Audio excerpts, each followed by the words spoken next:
You've been told that Roman soldiers wore belts as simple uniform accessories, practical items for carrying weapons and tools.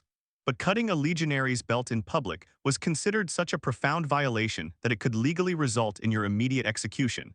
And the reason why reveals how Rome actually controlled the largest empire in human history. Right now, in museums across Europe, there are Roman military belts preserved behind glass, decorated with bronze fittings and leather tooling, displayed as artifacts of ancient fashion. But those belts weren't fashion. They were the visible symbol of state-sanctioned violence, the physical marker that separated citizens who could be killed by law from those who could kill with legal immunity. The belt wasn't clothing, it was a boundary. And when you cut it, you weren't damaging property. You were challenging the entire social order that kept 50 million people under Roman control.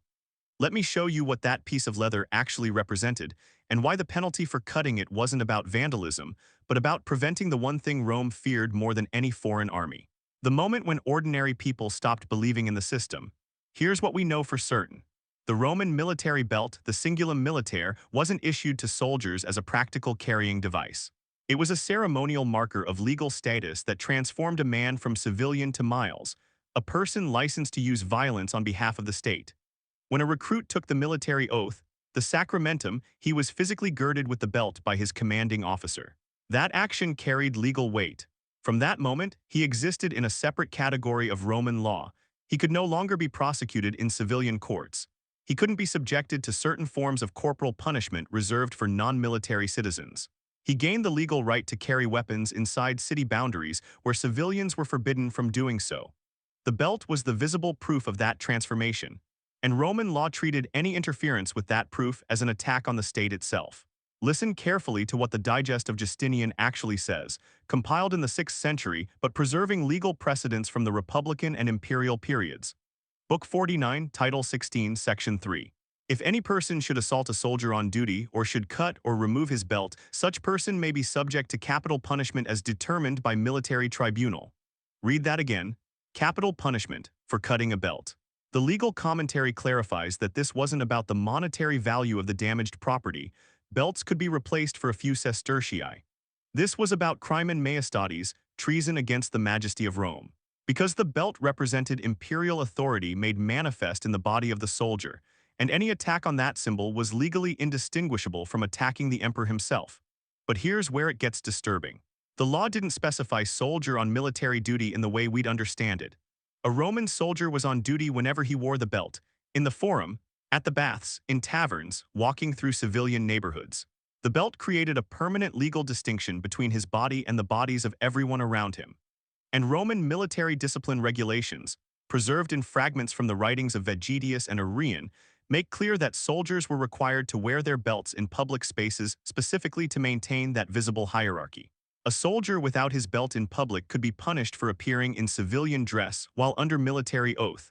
The belt had to be visible, had to be recognizable, had to constantly remind everyone who saw it that this person existed in a different legal category. Now understand the social mechanics this created. In the city of Rome itself, during the imperial period, there were routinely between 10 and 15,000 soldiers garrisoned in urban praetorian and urban cohorts. These men walked the streets, visited markets, attended games, and frequented brothels while wearing the visible symbol of their legal immunity.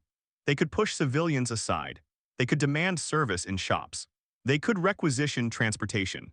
And if a civilian resisted, if someone laid hands on a soldier in a way that damaged his belt, that civilian had just committed a capital crime.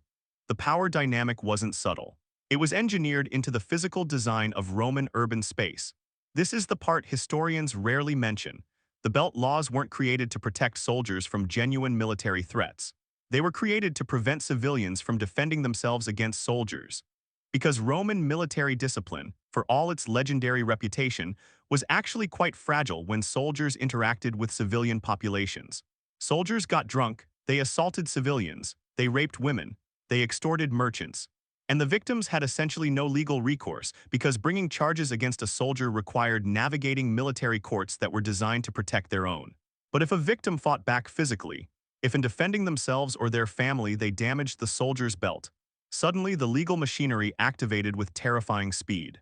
Not to prosecute the soldier's original crime, but to prosecute the victim's resistance. The evidence for this is scattered across multiple sources, deliberately fragmented because later Christian historians found it inconvenient to document Rome's systemic violence. But when you piece together accounts from Tacitus, Suetonius, Josephus, and the legal commentaries preserved in the Digest, a pattern emerges. Cases where soldiers assaulted civilians appear in the historical record primarily when those assaults escalated into public scandals that threatened military discipline. But cases where civilians were executed for attacking soldiers appear with disturbing frequency in legal precedents, military dispatches, and provincial correspondence. The system recorded and prosecuted resistance far more consistently than it recorded or prosecuted the violence that provoked that resistance. Here's what the archaeological evidence reveals when you examine it carefully. Roman military belts from the 1st through 3rd centuries CE show distinctive wear patterns. The leather straps display compression marks from being grabbed or pulled. The bronze fittings show scratches and dents consistent with being struck or torn at. These aren't battle damage. Military belts worn in combat show completely different damage patterns from weapon impacts and armor friction. These are the marks of close-quarters physical altercations in civilian spaces. Someone grabbed these belts, someone pulled on them, someone tried to use them to control or restrain the soldiers wearing them, and every single one of those actions under Roman law could have been prosecuted as a capital crime. Read the accounts of Josephus describing Roman soldiers in Jerusalem before the Jewish revolt.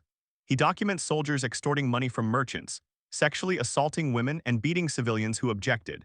And he notes specifically that Jewish victims who fought back were arrested for attacking men of the legions, even when the soldiers had initiated the violence.